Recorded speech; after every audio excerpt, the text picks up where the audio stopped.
All right, we now welcome on Sam Quinn of CBSSports.com. Sam, thanks for joining the show. How you doing, man? Oh man, I'm great. Well, I don't want to say great. You would have asked me, it's 7 o'clock on Tuesday. You asked me 24 hours ago, and the Lakers are 4-1, and things are looking good. I'm feeling like okay. Then we get the first initial report that LeBron is going to be out for the Grizzlies game, and I'm thinking to myself, oh, it's just a back-to-back. He's fine. He'll be back on Wednesday. And then we get the Shams bomb, which is, oh no, it's an extended absence. And yeah, so my mood takes a bit of a hit there, but we'll make it. We'll survive. As the cherry, as the emotional hedge here, I do have an Oklahoma City play-in bet from December that suddenly looks a little bit more viable. But other than that, yeah, it's a grim time. I want to watch LeBron James play basketball. So let's just start here. We were going to start with the Warriors, but I kind of want to pivot here. Is LeBron the GOAT? Okay, that's a big question. Oh man, just heavy. I have my answer for it, but nobody. It's really rare that somebody just comes out and right at the beginning of an interview is let's talk GOATs.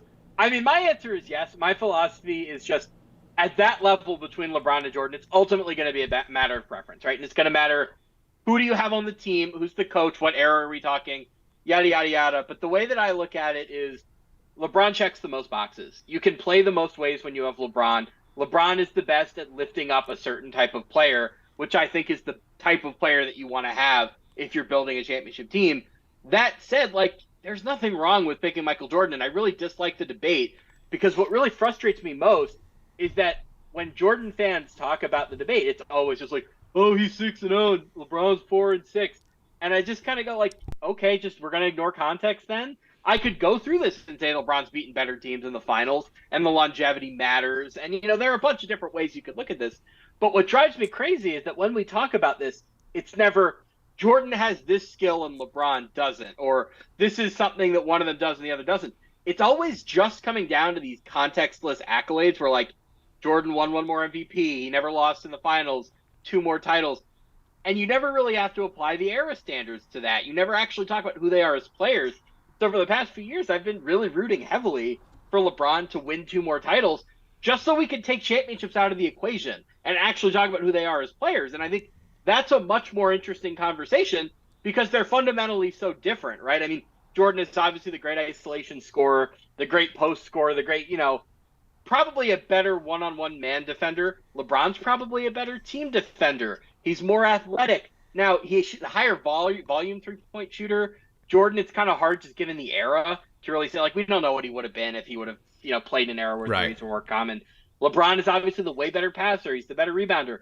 I think these are much more interesting discussion points, but nobody ever talks about them, right? It always just comes down to Jordan was the hooper. Jordan was the killer. He's 6-0 in the finals. And I'm you're not actually saying anything when you say that. You're just saying platitudes. So I go with LeBron. I'm fine with either choice. My one requirement, if I'm going to engage in a conversation like that, is you got to come at me with an actual basketball opinion. Don't just spout stuff from the Wikipedia page.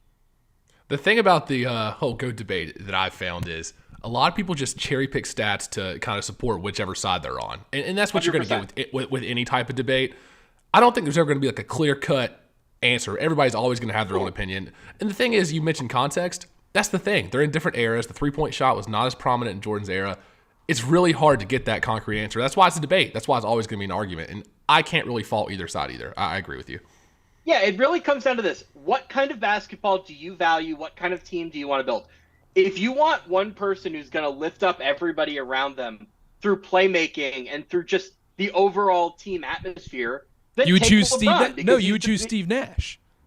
Well, okay, but that's different conversation. No, I'm kidding. I'm kidding. Listen, between the two, if you want that kind of player, if you value that sort of basketball, then take LeBron. If you're somebody who thinks ultimately what matters is getting a bucket when you need it most, then take Jordan. I don't think either view is wrong. There are situations where you'd want either one of those guys, but ultimately, that's subjective. The numbers are going to be subjective because they played in different eras. You just go down through the list.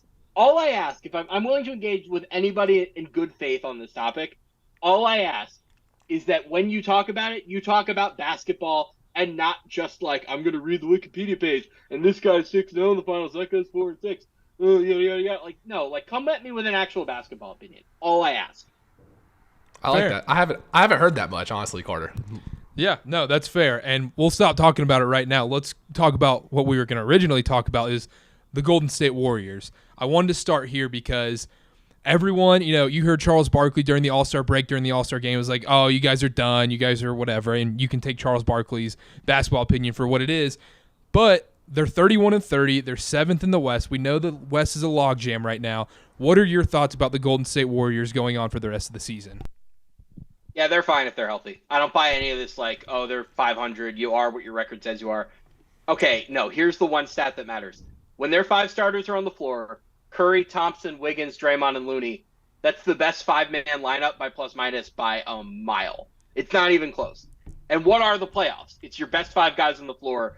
And that's when you don't have to worry as much about, who is our 11th man? Or, like, are we going to play Anthony Lamb tonight? Or, like, is this going to be a bad DiVincenzo night or a good DiVincenzo night?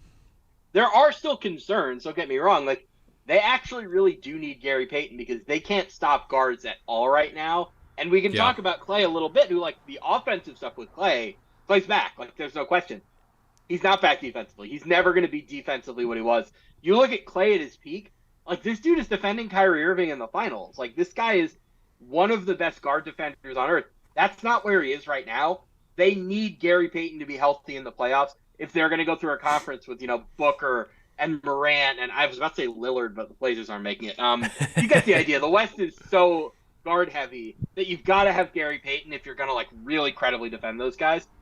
But the playoffs are ultimately about, are our 5 guys better than your 5 guys?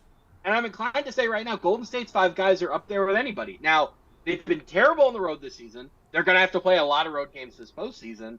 So I don't know if I'm saying I picked them to win the West or pick them to win the title, but, like, if you want to talk about an 8 seed that nobody wants to play, if you're Denver and you built up a 58-win season, the number 1 seed, oh, it's great, and your reward for that is Stephen Curry in the first round, like, no, that's awful. Like, you don't want to face Golden State. You want to face, Portland or somebody like that. So I think they're very much in the thick of the contenders in the West. There are 4 teams in the West that I take seriously. It's the Nuggets, the Clippers, the Suns, and the Warriors. So they're in that group. That's as far as I'll go with any of them, but those are the 4 that I really care about. So do you have any type of concern? So this year I agree with you with the Warriors. If they get healthy, they're fine. But moving forward, I really thought one of those young guys, Kuminga, Moody, Wiseman, I thought one of them would be a valuable asset this year. But it seems like Kuminga's shown flashes, but Moses Moody's been pushed out of the rotation. They moved on from James Wiseman. What does the future look like for Golden State? Because in my eyes, like, they've got 1 or 2 more years, and this might be coming to a close because these young guys are not stepping up like people thought. So what do you think? I was really surprised when they took Moody out of the rotation because I don't think Moody's bad. Like, I think if you put Moody on, like, not even a normal young bad team, if you put Moody on the Lakers, like, he would have played real minutes for a lot of the season. If you put Moody on a normal team, like, this is not a young guy who's, like, totally raw and needs years of development. Like, no, he played actual minutes for them in the playoffs last year. I was pretty surprised by that. DiVincenzo is better than him right now, but it ultimately kind of comes down to the fact that, they're 31-30. If they were 41-20, then maybe they'd feel a little bit better about devoting minutes developmentally. But this year, the only one of those 3 guys that has really stood out has been Kuminga, and that's really hit or miss. Now, I think Kuminga is going to be really essential when they make the playoffs. He started, I think, game 1 of the Memphis series last year before they were out. Like, this, they really do believe in him. He's still pretty raw, but if you're taking the long-term view on this, I think Kuminga's the one that's likeliest to be a star among, if you exclude Pool's his own thing. Moody is, like, very much a role player, and Wiseman, look, I caught him in Detroit last night, and he played pretty well against the Hornets. Like, it's not that he was he was a terrible player for the Warriors. It's not that he was an irredeemable prospect. The issue was he's so raw that he needed an amount of minutes that a Warriors team that wants to win the title just couldn't give him. So I did feel for both sides there. It was pretty unfortunate. You wouldn't have had that issue if you just taken LaMelo Ball. But ultimately, that wasn't an issue where either side was really at fault. They just weren't really a fit for each other. So, I mean, I'm skeptical of the long-term view, and I wouldn't be overly surprised if, like, say they're knocked out in the play-in this year. Do they maybe reevaluate and say, like, okay, we have our 5 guys, like, the starters are still clearly great. Do we maybe consider making an all-in move and saying, let's go for it for 2 or 3 more years and then take a step back? I'm more open to that idea now than I was before this season. I think 100%. Kind of going back to it, I kind of like the Warriors at 17-1 to win the title. Like, if they're in the it's good value. If they're in the playoffs, you're terrified of them. Like you mentioned, like if you're Denver, the last team you want to play is Golden State. You want to play Utah. You want to play Portland. You do not want to play I'll take it a step further. If I'm the Nuggets specifically, the Warriors, they're the last team I'd want to play. Yeah. I'd rather play Phoenix than them. I'd rather play the Clippers than them. The one thing Denver doesn't have an answer for is a really fast, really frenetic guard-based pick and roll attack, and that's what the Warriors can do. So if you're the Nuggets and you're playing against the Clippers or the Suns, don't get me wrong, those are still very dangerous matchups. But at least like Kevin Durant is not like gonna blow by Jokic in the way that some of these Warriors guards can do. Like they're a very mid-range based team, and you can adjust your defense to that. So don't get me wrong, there's no stopping Kevin Durant. There's no stopping Devin Booker. But those are guys where there's at least like a pretty defined game plan besides switching. If you're going to beat the Warriors, you got to be able to switch, and the Nuggets can't switch. It's that simple. That's true. That's true. Let's stay in the West here, Carter, if we can move on to the Mavs. What are your first thoughts on the Kyrie trade? What did you initially think? And now after we've seen this sample size, what are your thoughts now? Could they make any noise in the West? And how's this kind of partnership with Luka and Kyrie gonna play out in your eyes?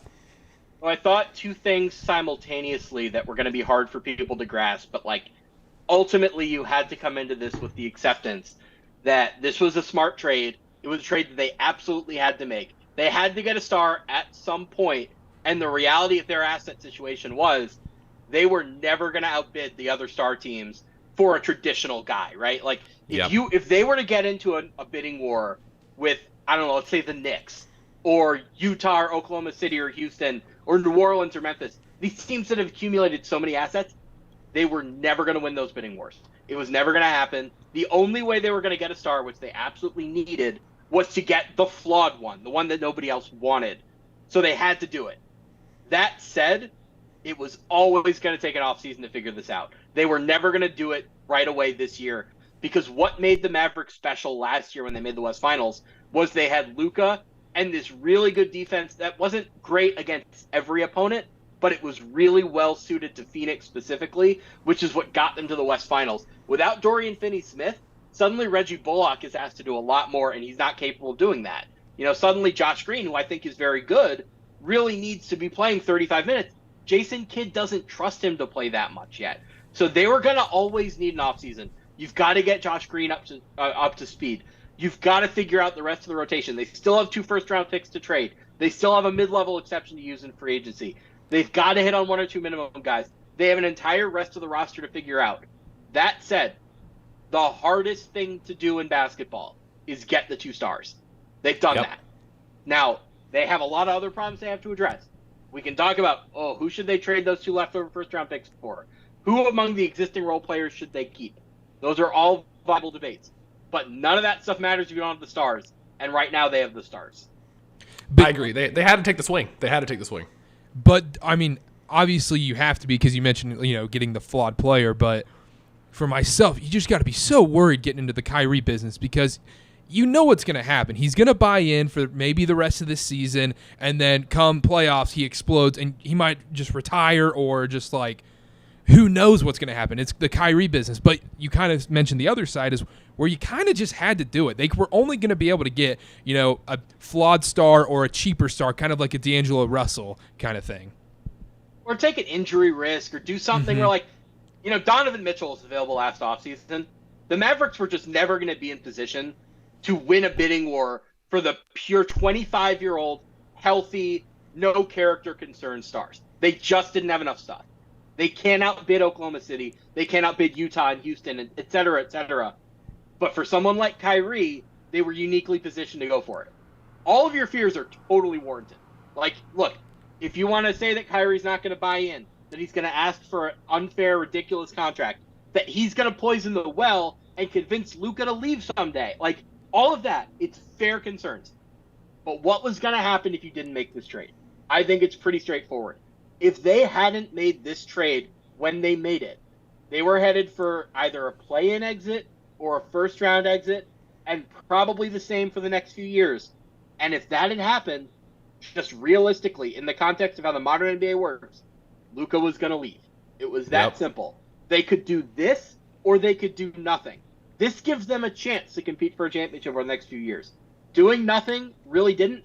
And if the risk in either scenario is we lose Luka either way, then you might as well take the road that at least gives you a chance to possibly win a championship and convince them to stay. That was my very next point, is that the Mavs ownership and Mark Cuban and all them, they had to do something to show Luka they were going to buy into these years they have with him. Like, hey, we're going to make a move to win. We're going to make a move to win now. We're not going to keep putting you out there where Spencer didn't when he's your second best player. So I agree. I think they had to take the swing. And even in the offseason, when all the Kyrie drama was going on with Brooklyn, one of the names I floated was the Mavs. I was like, they have to take this swing, or Luka's going to be gone in a few years if they keep, being the 5 seed every year. So I think it was the right move. It was always going to be something like the other name that I kind of had in the back of my mind before Kyrie was I could have seen them as a Zach LaVine team, because the injuries and the contract with Zach LaVine were so cumbersome and so risky that I could have seen, like, if the Lakers hadn't gone all in and there wasn't really another suitable team, maybe Dallas could have stuck in there, but like, it wasn't going to be a Donovan Mitchell. You were never going to get that guy. And like we saw at All-Star Weekend, how Luka and Nikola Jokic were like really buddying up. And look, I don't want to speculate. Like, somebody accused me of having a quote Western mindset when I brought this up, but we know what All-Star Weekend tends to be, right? When we see two guys who aren't on the same team like really getting chummy, you know what that means. Like, we know what history tells us to expect. I'm not saying that either one of them is going to force their way to the other's team. We're years away from something like that. But if we had gotten to that point, it makes a lot more sense for them to team up in Denver, because the Nuggets have a lot more to trade. Like, these are the realities that you have to address if you're Dallas. Like, you can either get Luka a contender right now, or in 2 years, he's going to get antsy and start to say, why should I stay here when I could, leave as a free agent and go be the face of the Knicks or the face of the Lakers? Or instead of that, you could trade me to Denver and let me play with my buddy. Like, look, the reality of the modern NBA is that people are always recruiting your best player. At least if you get Kyrie is recruiting him from the inside, and they can maybe build something together. All of the risks are totally valid. He might ruin this team. That is totally fair to be worried about. But you had to take the chance. So there's going to be one Mavs blog that just goes crazy with what you just said, or a Denver blog just being like, "Oh, this guy from CBS said that Jokic and Doncic are going to team up. Like, what's going to happen here?" They're going to take that clip. Funny? I said 2 years ago, I was on a podcast. Remember when, I think it was right after Haralabob, that whole story come out from The Athletic. I was on my podcast with Colin Ward-Henninger because there had been this tweet like, Luka Doncic will release a statement the next day. And I can't remember what the specifics were, but we literally went through all 30 teams and tried to figure out, like, we don't think he's about to ask for a trade, but if he's going to ask for a trade, what's the team? And what we kind of came to was, oh, it's Denver. It's Murray and Porter for Doncic if they were going to do that. That was 2 years ago. A lot can change between now and whenever, like, if one of these guys ever wants to change teams. But that trade was always sensible if we ever got to that point. Exactly. We could wake up, or it could be 3 a.m. tonight. Shams tweets out, Luka's unhappy. He demands a trade. You never know in the NBA right now. Last thing on the Mavs, are they a contender this year? Because I don't think they are. I think they struggle too much defensively. They can't defend. Like, we saw this against the Lakers. Like, this is a wild stat. Sunday was the first time in NBA history that a team that made 20 or more threes lost to a team that made 6 or fewer. Do you realize how insane that gap is? That's 42 points. That's 42 points from behind the arc that they had over the Lakers. And they lost the game because they couldn't keep the Lakers out of the paint at all. I think they lost in the paint by 30 or so. Like, no, they can't defend well enough to win a title. Like, it's that simple. Everyone wants to say, oh, Luka in the playoffs has been so good, which he has, but they weren't winning any of the playoff games they won over the last several years without a very strong defense, right? Like, again, you needed the offensive boost. You needed somebody to help Luka, but that doesn't mean much if you can't get stops. So, again, they're an offseason away. If they have a really good offseason, they trade those 2 leftover first-round picks, they nail the mid-level exception. If they do that, they'll be right in the thick of it next year. But right now, they're not there. You know who'd be a great fit with Luka is Kristaps Porzingis. Oh, yeah. Well, it's funny, man. Like, if this does go sour for the Mavericks, if we get to a point in 2 years where Luka's like, yeah, this isn't working, I've got to go, Kyrie's poisoned in the well, the original sin here is when they traded all that stuff for Porzingis. Because once you get that star trade wrong once, it sets you back from an asset standpoint so much that it's very hard to recover. And it's almost surprising that they were even able to make the Kyrie trade. Now, it had been a few years. They'd replenished their asset base a bit. They had more picks to trade. But, like, it's amazing when you look at these contenders that aren't the Knicks, that aren't the Lakers. Well, Knicks have never been a contender. That aren't the Lakers, that aren't the Heat. These teams that have these really big margins for error because guys always want to go there. You get one major thing wrong, and it can ruin your entire decade of contention. Like, this is the example I give all the time about Utah. Nobody remembers this, but in 2014, Gordon Hayward was a restricted free agent, and he goes to the Jazz, and he says, I want a full max contract. And they say, we don't think you can get it. Go into restricted free agency and prove us wrong. He gets the 3-year max from Charlotte as opposed to the 4-year max he wanted from Utah. But when his contract expires, he's so mad at the Jazz from what happened in 2014. And he's like, all right, I'm going to Boston. If Utah had just given him 4 years, they suddenly have Gordon Hayward, Rudy Gobert, and Donovan Mitchell on the same team. If Hayward doesn't get hurt, like, man, if you put Gordon Hayward on that team that, was the number 1 seed a few years ago, and maybe they would have won it all. That's my point. When you're a small market contender, every single move matters. You make one major mistake, and it can ruin everything. And that was the fear of Porzingis. They got that one major star trade wrong. And the risk they were running, and the risk they're still running, frankly, if you get the second one wrong, you're done. It's over, and Luka walks. But they have a chance to get it right. Like, this is a high-risk, high-reward move. That was their only option because there was no low-risk, high-reward move. You mentioned, like, small markets can't make any major mistakes. But what if, like, let's say, because we're Hornets fans, the Hornets just make continuous, awful mistakes every year. Yeah, I'm sorry, and guys. with, like, one good – and, yeah, like, one solid move every, like, 3 years and then just 4 years of just terrible, terrible moves. I'm scared of the Hornets, man. I'm scared for them. I mean, like, we're in this scenario where if they get Wemby, it's going to look awesome. If you put LaMelo Ball with Wemby, like, oh, man, like, that's maybe, a decade of contention. You're in really good shape. I caught them last night. I love Mark Williams. I love Mark Williams. Let's go. He is, man, that kid's special. He's going to be an all-defensive player someday. That said, I'm just going to be honest, and I'm sorry if this offends your Hornet fan sensibilities. There has never been a player better equipped to not take the max extension than LaMelo Ball. He's going to be the first one. I don't know if he's going to be the first, especially because, he fractures his ankle last night. The ankle injuries are concerning enough that, like, maybe he just wants to lock up the money. He doesn't want to risk it. That said, like, what are the ingredients for a player to not sign that max rookie extension? You want to make sure you're already financially set. He is. He's got all the off-court money. And his brother has signed an $80 million contract, so he doesn't have to worry about taking care of his family. He's all set financially. It's somebody that wants to be in a big market. Considering the Ball family's history, I think we can safely assume that LaMelo is kind of a big market guy. And it has to be a team that's not equipped to win. And I got to tell you, the Hornets haven't made the playoffs since 2016. I like Mark Williams. We know. I don't know how I feel about Mark Williams as a long-term sidekick. Like, look, all the ingredients are there. If ever there was going to be a young star, and eventually we're going to get one, that is going to do the thing where he says, I am going to take the 1-year qualifying offer after my 4th season and become an unrestricted free agent after my 5th, LaMelo would fit that bill. And the cherry on top here is that his 5th season he would be a free agent in 2025, which is when we expect a cap spike to come. So he'd have plenty of options as far as teams he could go to. Now, maybe there will be cap smoothing, or maybe he'll just try to force a trade before that. But the stakes for Charlotte right now are really significant. If they don't get Wemby, or if they don't really improve in the short term, you really have to start to worry about that. Especially because, like, look, everyone loves Michael Jordan, maybe the greatest player of all time. No, we don't. He's a terrible owner. Like, I'm sorry, like, it's a special combination. Like, there's that line from Game of Thrones where Tyrion is talking to Joffrey, and he goes, we've had vicious kings and we've had idiot kings, but I don't know if we've ever had a vicious idiot for a king. That's sort of how I feel about Michael Jordan. We've had bad owners and we've had cheap owners. I don't know if we've ever had an owner that's this bad and this cheap together.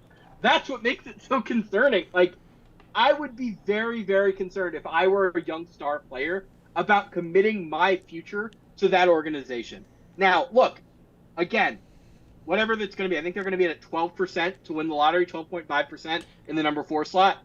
If they get Wemby, everything changes. And you can erase everything that I said. Because LaMelo and Wemby, congratulations on a decade of contention, because you got it. But if they don't, this gets really scary really quickly.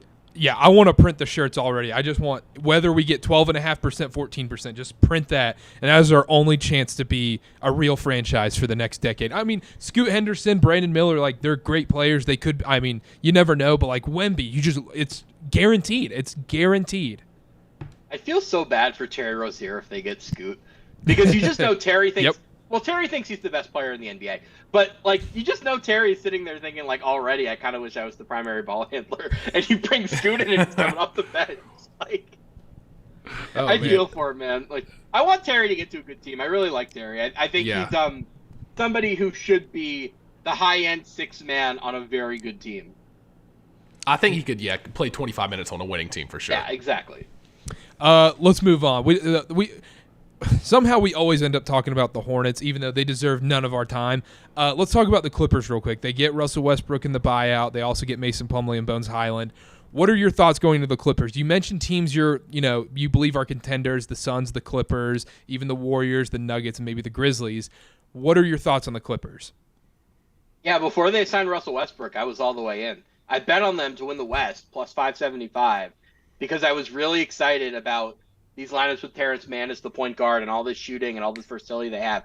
If you look at the offensive numbers when Kawhi, Paul George, and Terrence Mann are on the floor, it's off the charts. It's like a 126 offensive rating. It's like, I think it's 54 shooting or 52 from the field, 42 from 3. Like, they're just blowing the doors off of teams when Terrence Mann is starting. And then they ruin all that by signing Russell Westbrook. Now, I was terrified the moment they signed him because I just thought, I've seen this movie a million times. Nobody's going to defend him in the playoffs. His defense is so hit or miss. Like, he's just going to kill them in the playoffs. That's going to be that. When they play that first game against the Kings and he plays 40 minutes or whatever it is, that's when I'm thinking, like, oh, yeah, the organization just have no control anymore. The players just decided, like, we want him and we want him to be a starter, and that's that.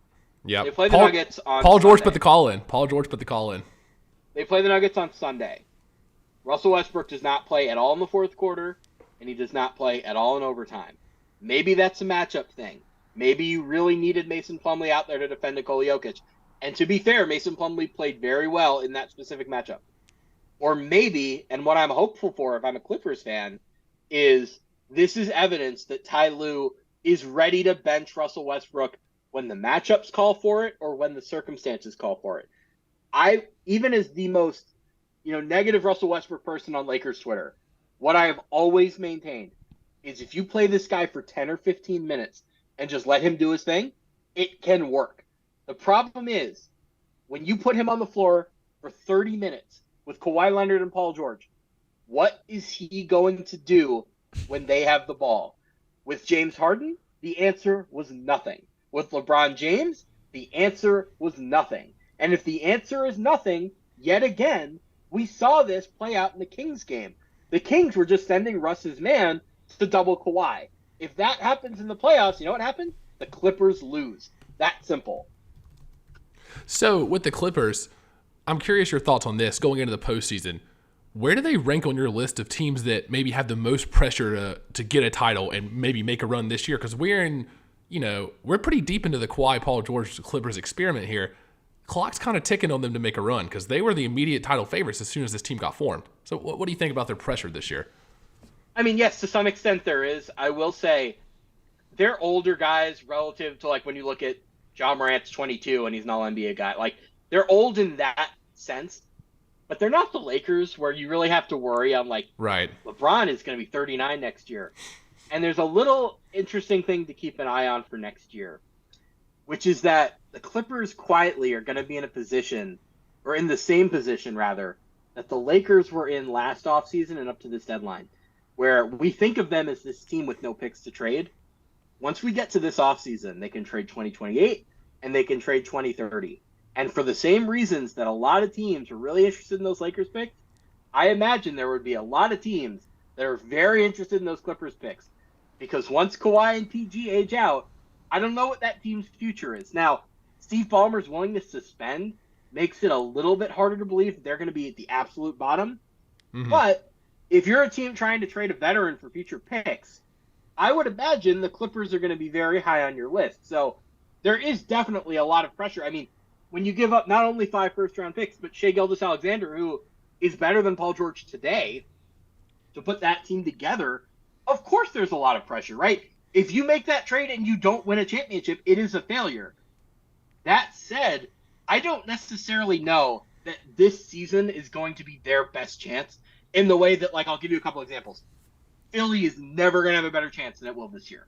The Lakers, given LeBron and AD's age, are never going to have a better chance than they have this year. I don't know if that's the case for the Clippers. I think they have ways of improving down the line. And if they get this Westbrook thing out of the way now, and it does fail, then you have a little bit more leeway as an organization to say, we tried it your way, Kawhi. We tried it your way, Paul. Now we can get back to what actually makes us special as a team. And what made them special as a team was always their ability to play 5 out without compromising on defense.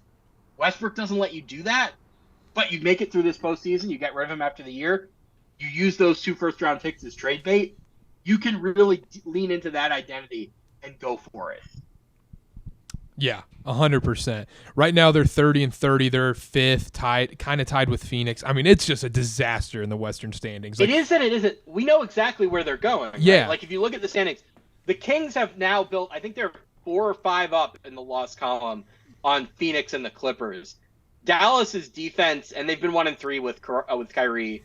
You know, Dallas's defense being what it is, I would expect them not to be great down the stretch. It really feels like where we're headed is Clippers Suns in round 1, which, oh boy, like, you want to talk about a high stakes first round series where these might be the 2 best teams in the West, and one of them's going home in April. Like, oh man, like, yeah, that's nuts. That is a high stakes series. Who would you take? Probably the Suns, because I trust Monty Williams not to mess around for 2-3 games. Like, whatever the best version of the Suns is going to be, we're going to see it in game 1.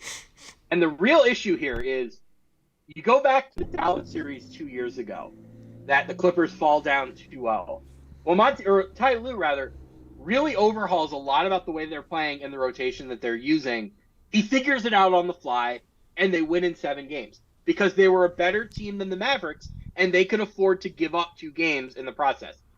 You can't give up 2 games against Kevin Durant. If it takes you 2 games to realize, oh, Westbrook shouldn't be playing, oh, Terrence Mann should be playing 40 minutes, oh, we need to be going small or we need to be playing big. Whatever those questions are, if you need 2 or 3 games to figure out those answers, it's too late. Durant's going to beat you.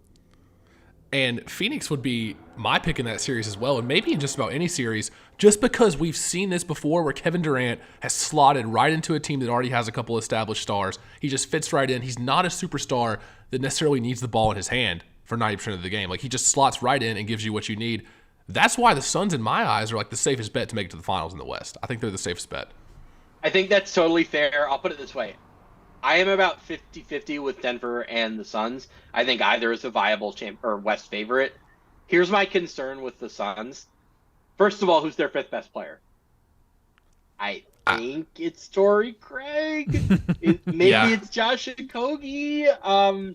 Look, these are players that are, like, really valuable as a regular season 9th man who, like, maybe you need him to scale up for a week or 2 due to injury in the regular season.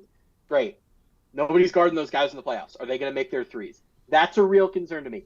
Now, the reverse is, okay, they're not making their threes. Let's go to Terrence Ross. Let's go to Landry Shamet. Well, those guys are going to get roasted defensively. And this is kind of the quiet concern is, number one, there are going to be a lot of teams that switch on Chris Paul because he's small. Oh, yeah. He's lost a lot of his lateral quickness. New Orleans really hunted him last year.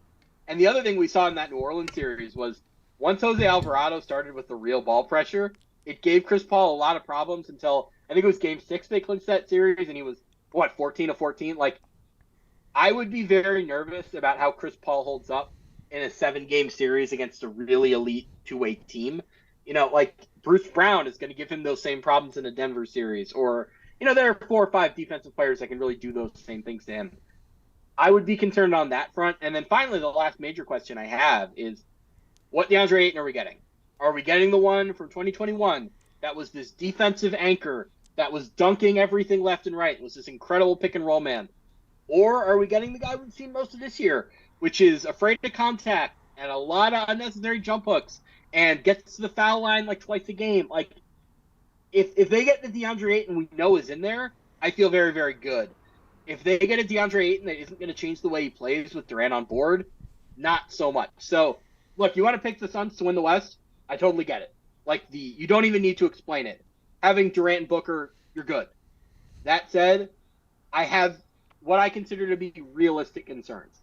So, very good. That's fair. People who are acting like, oh, they're the Warriors all over again. No, they're not. They're not even. Yeah, that's way too much. Ridiculous. That's way too much. I would argue that Warriors team, if you go down every slot on the roster, was better, right? Young Durant better than old Durant. Curry better than Booker. Clay better than Paul. Draymond better than Ayton. Iguodala better than anyone else the Suns have. You know, like that was a ridiculous comparison that I really didn't like when I saw it.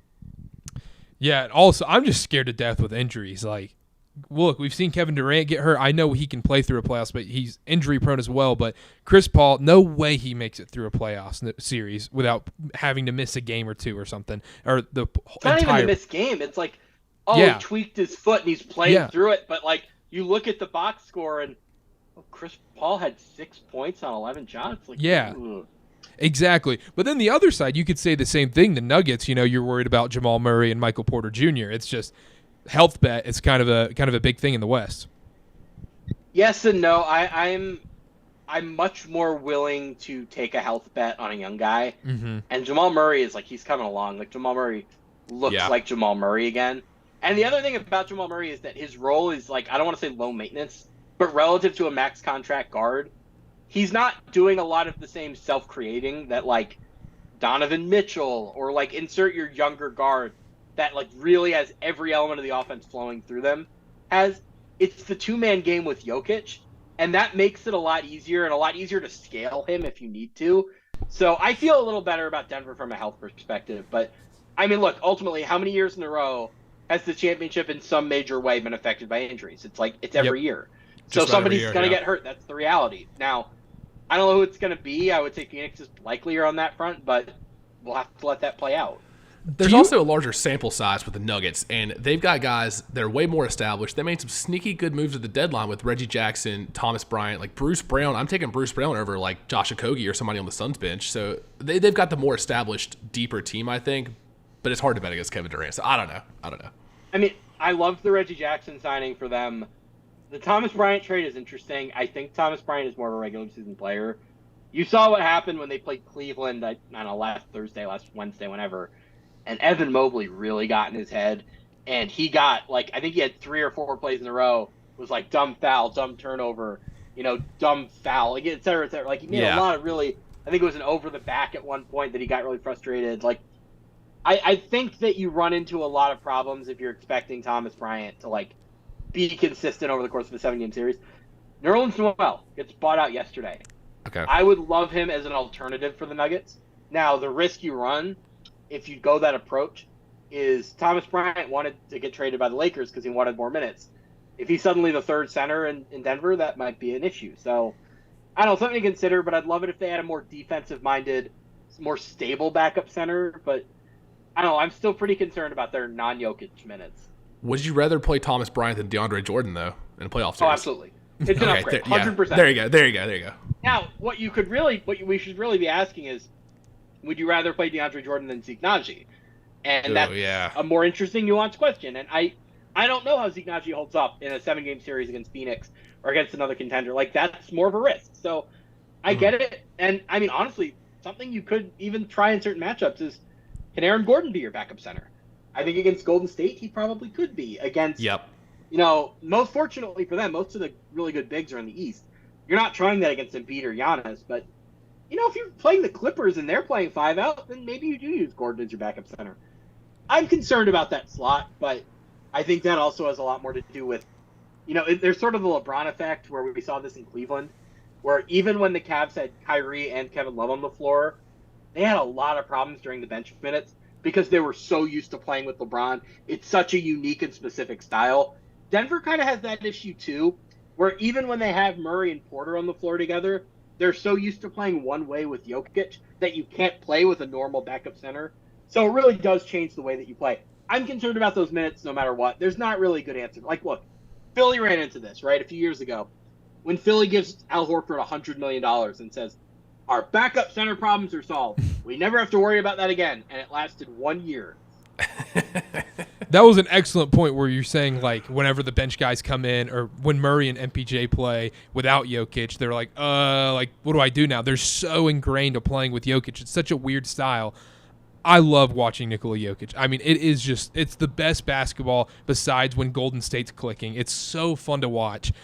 Do you think he should be this year's MVP? Because a lot of people go off and on about, he shouldn't be the 3-time MVP because he hasn't been to the playoffs or whatever. Joel Embiid deserves it. There's the media fatigue part about Jokic not getting his third MVP. What are your thoughts on that?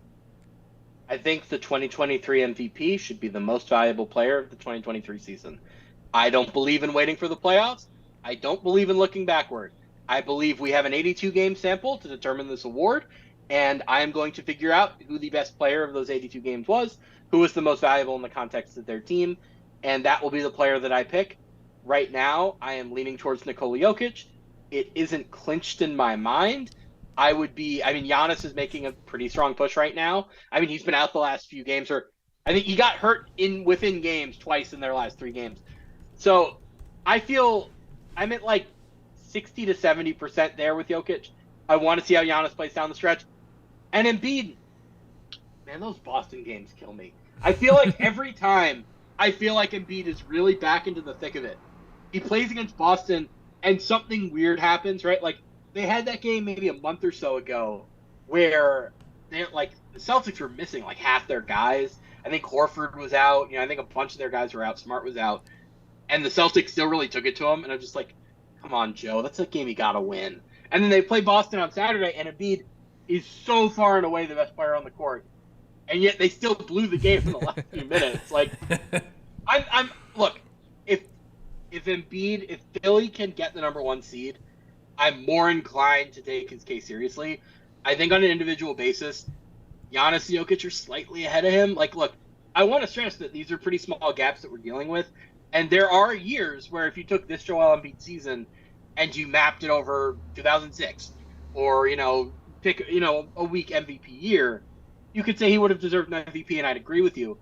But as it stands right now, I think the most valuable player of the 2023 season has been Nikola Jokic. So he would be who I'd pick to win 2023 MVP. I just really don't like this idea when I hear like, Jordan didn't win 3 in a row or LeBron didn't win 3 in a row. Well, we've made mistakes in the past. That's not a good reason to make mistakes in the future. Right. So how much stock do you put into that Joel Embiid 47-18 Sixers beating the Nuggets on national TV? A lot of people were talking about that and saying, that put him as the front runner. How much stock do you put into like a head-to-head matchup like that in a tight MVP race? Very little. They're not even in the same conference. The stakes the realistic stakes in that game are pretty minimal, right? Like, yeah, Denver and Philly having a tiebreaker is not super important. Philly picking up a game in the standings on Denver, not super important. They wouldn't meet until the finals. Like, as far as I'm concerned, every individual game in the standings is worth, 1 point something percent of the season. Now, I'm willing to say if you have a really good game against a really good opponent, like, that's going to matter more to me than did you kick Charlotte's ass? Like, hey. But I'm not going to give too much weight to a single regular season game as far as a head-to-head matchup goes. Like, I don't know. That's fair. It really doesn't mean that much to me. Last thing we'll touch on, Lakers. Now we have the LeBron injury news. He's going to be out for some time. I know you're on Lakers Twitter all the time and all that. What's going on with the Lakers the rest of the season? Are we going to see AD pick it up? Because we've seen when LeBron's out, AD can be great. Or are we just going to see AD get hurt, kind of waddle around? Are we going to see D'Angelo Russell pick it up? What are your thoughts going into the rest of this Lakers season? So earlier in the season, LeBron gets hurt. He misses, I think, 6 out of 7 games. And that's when Davis has this incredible stretch where he's averaging whatever it was, like 37 and 14. And then he plays 41 or 46 minutes. I think it's 46 minutes in an overtime loss to Boston. And the next game, he gets hurt. And when he's out for a month and a half, give or take. LeBron averages 35 a game, and it's going great, and he's keeping the team afloat. And Davis comes back, and LeBron hurts his foot. So what's the pattern we're establishing here? When these guys are together, it's pretty special. When one of them gets hurt, the other has to carry this really enormous offensive load. They can do it for a little while, but eventually it's going to wear on them too. So what I'm nervous about right now more than anything is, like, I bet you Anthony Davis is going to have 5 really great games in a row. And I think, like, I'm not going to sit here and say the Lakers are going to get knocked out in the next few weeks. What I do think is going to happen is Davis is going to play like 40 minutes a game for the next few weeks. And that's going to make him more susceptible to something else going wrong. So the roster is better now than it was earlier in the season. And maybe with a revamped roster, you feel a little bit better about playing those guys more minutes and trusting that other guys can pick up the slack when they're on the court together. But, man, at this day, I just can't trust them to stay healthy. It's that simple. Like, I think it was before All-Star break, I said that I didn't expect them to make the playoffs. Or not even the playoffs, rather. I didn't expect them to make the play-in. It had nothing to do with how good the team was. It was that I didn't think LeBron and AD were going to stay on the floor, and that's kind of where we're at right now. So, Look, we'll see when LeBron comes back. It's really just a health thing for them. And right now, I mean, moving forward, you might have to ask yourself, is LeBron a 30-minute-a-game player? And now, should Anthony Davis never play another back-to-back in his career? Like, these are real concerns that you have to address as a franchise, because this year, they tried to play those guys 35, 36 minutes a game and to really use them as often as possible. And we saw what happened. So it's a health thing. It's really that simple. I don't trust them to stay on the floor. Last thing I wanted to ask, I know we went over this as we wanted to ask Carter. Right now, on February 28th, if you had to give a finals prediction, I know it's, So before we do this will be going on TikTok. So you all of us will be getting slammed in the comments. Yeah, my headstone. Yeah. Yeah, you have to die with this take, exactly. Yeah, okay. Well, I don't know what you guys are thinking, but it's clearly going to be Pistons Rockets. So there, nobody can make fun of that, right? Charlotte just beat the Pistons. I think I think it's going to be Charlotte San Antonio. 4 wins in a row for Charlotte. Like, they're really coming off. That's the worst thing that's happened to us. Real quick on Charlotte, like, maybe this LaMelo injury is the best thing that could happen to them, so they don't win enough games anymore, and maybe sneak into that 14% column. They're not going to get in. They're too far ahead now. They're deadlocked. The last 3 teams are going to be Houston, San Antonio, and Detroit in some order. I don't know what the order is going to be, but okay. If you really want me to make like an honest finals pick right now, I guess I would very, very, very slightly lean towards Nuggets Bucks. That was the pick that I made before the season.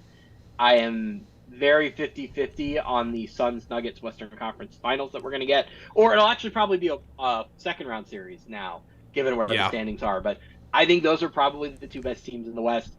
It's very 50-50, and that sweep that Phoenix put on Denver 2 years ago is really lingering in my mind. And are we going to get the same mid-range bomb fest that we got that year? Maybe, but I think the Nuggets are a lot better, and I think the Nuggets are a lot better equipped to win in a shootout than they were that season without Murray. So I'm leaning Denver very slightly. I would not be overly surprised if Phoenix made it, or even if the Clippers, if they could figure out the rotation. I've been on the Bucks all year in the East. I think they're the most complete team. I think it was pretty evident that they would have beaten Boston last year if they'd had Chris Middleton. Jay Crowder just fits that team like a glove. It makes it so easy for them to go small if they ever need to. The only real question for the Bucks is their half-court offense going to get bogged down as it so often does in the playoffs? I think the standard for their offense is relatively low, considering how good their playoff defense is. So I'm ultimately leaning there. I think Malcolm Brogdon has given enough stability and playmaking to the Celtics that a lot of the issues they ran into last year are going to be solved. So it's not going to look like last year's series did if they meet in the Eastern Conference Finals, but ultimately Giannis is the best player, and that's where I'm leaning. So right now it's Bucks Nuggets, but look, there are 5 or 6 teams that I really think could win it all. Yeah, I do too. Connor, give me your pick. Yeah, this might be a little square. I talked about him earlier. I like the Suns in the West, and I agree with you here. I like the Bucks in the East. I think the Bucks, I'll just start with the Bucks. In the East, there's the best team with the best player. Giannis is the best player. He's proven the most in the playoffs. In the West, you're right. I could lean a couple different directions, but the thing with the Nuggets is Jamal Murray was awesome in the bubble. I'm a little worried about that because it was in the bubble, but also Aaron Gordon, Michael Porter, like, do I really trust them in a Western Conference Final Series? I don't know. I mean, I think I can, but I lean towards the Suns. I really do. The experience is there. And I think their best 5, I think, is better than Denver's best 5. So I think their best 4 is better than Denver's best 4. It's the 5th spot that has me concerned. If they're doing the thing where, look, a lot of those games, we're being realistic, are going to be determined with Devin Booker running a pick and roll with DeAndre Ayton with 40 seconds left and the paint collapsing and him kicking the ball out to Josh Okogie or Torrey Craig or Terrence Ross for a big three, do you trust those guys to make those shots? If the answer is yes, then Phoenix is your clear-cut pick. If your answer is no, then it gets a little bit more complicated. I'll go with my pick. I'm going with what I predicted before the year. I'm going to say Warriors-Bucks. I said Warriors-Bucks before the year. I'm just going to let it ride. I can't hedge out now. I can't cash out now. I still have a ticket that's Bucks-Warriors in the finals meeting up. It's terrible odds. I don't even remember what it was. It was one of the chalk picks before the year, but I'm just going to let that ride. If I would switch it up, like obviously you mentioned the Suns or the Nuggets, I still like the Nuggets. Like I like the Nuggets over the Suns. Like you mentioned, that fifth spot is going to matter. There is going to be a time where that fifth guy on each team is going to have to make that play that determines the game, kind of. And I mean, I've seen KCP do it, and Bruce Brown didn't make the finals, but I've seen him play very well in the playoffs. I'm just a little bit more trusting of Denver's depth than I am Phoenix, but Phoenix's top four is better, and that is very, very important. If you like the Warriors right now, I would suggest you go to Vegas and you put in a bet, because their odds right now, like if you're ever going to buy the dip on the Warriors, now is the time. Like if they get into the play-in, even their odds are going to go up pretty substantially. So you like the Warriors, now's the time. Yeah, and I will be taking the Warriors at 17-1 right now. I'd feel a lot better about the Suns if they put Bismack Biyombo in that fifth spot. So we'll see where it goes from there. Okay. Well, Charlotte, DeAndre Ayton, the power forward he's always wanted to be. Yeah, Charlotte legend right there, Bismack, exactly. How much money did he bilk you guys out of? No, that was Orlando that got the big contract. No, we took it all after the playoff run. Yeah. Yeah. Okay. Yeah. Now I remember. Yeah. Yeah, and then I don't know. He's taken a lot of money from us too. A lot of people have taken a lot of money from the Hornets. A lot of emotional from us too. A lot of emotion. Yeah. Well, what really hurts is like it's not even like you got this one great playoff run out of any of these guys. Like, no, when was the last time Charlotte won a playoff series? 02. I think it was 02. 02. So it's like I feel bad because a lot of the time when you see a big contract, like the Suns maxed DeAndre Ayton, and maybe that's too much money. But they came 2 wins away from the championship. Charlotte doesn't come 2 wins away from anything. 2 wins away from making the playoffs. They just get blown out in the play-in, that's all. Oh, God. Yeah, I don't know, man. I'm concerned. I'm concerned about the LaMelo stuff. I wish you guys the best on lottery night, but it's not looking great. I'm going to be doing every good luck charm, rain dance, whatever I have to do to get that number 1 pick for the Hornets. I'll do it. But Sam, thank you so much for joining us. Follow him on Twitter at SamQuinnCBS. Great follow on there at SamQuinnCBS. Thank you so much for joining us, man. Guys, thanks for having me. Had a blast. Good luck to Charlotte. You guys are going to need it. But other than that, thanks for having me. Thanks for listening to our interview with Sam Quinn from CBS. Go follow him on Twitter at SamQuinnCBS. That was a fun interview. It was. He definitely knows what he's talking about. It's nice to talk basketball with somebody who's really, really in tune like that with a lot of different teams. It's not just like, oh, I'm a Lakers fan. That's all I got. He was really in tune with the entire league. It was great. We tried to get as much Hornets talk as we could in there. We did. We snuck it in. Next week, we're going to be doing ACC tournament podcast. Guest to be determined. Still blocking that up right now. Locking that up. I'm having a stroke recording this right now. We're locking the guest up right now, but ACC tournament podcast next week. It's going to be either an ACC tournament draft or an ACC tournament preview. We'll see. That'll be out Monday. We're going to try and get that out Monday or Tuesday, I believe. It will not be the typical Wednesday since the tournament starts on Tuesday. We'll try and get that out as soon as possible. So stay tuned for that. Subscribe to the podcast. Thank you so much for listening. Follow us on all social media at CarterCast, at Connor_Sparrow, at CarterB8. Really appreciate you guys. Thank you so much, and we'll see y'all next time.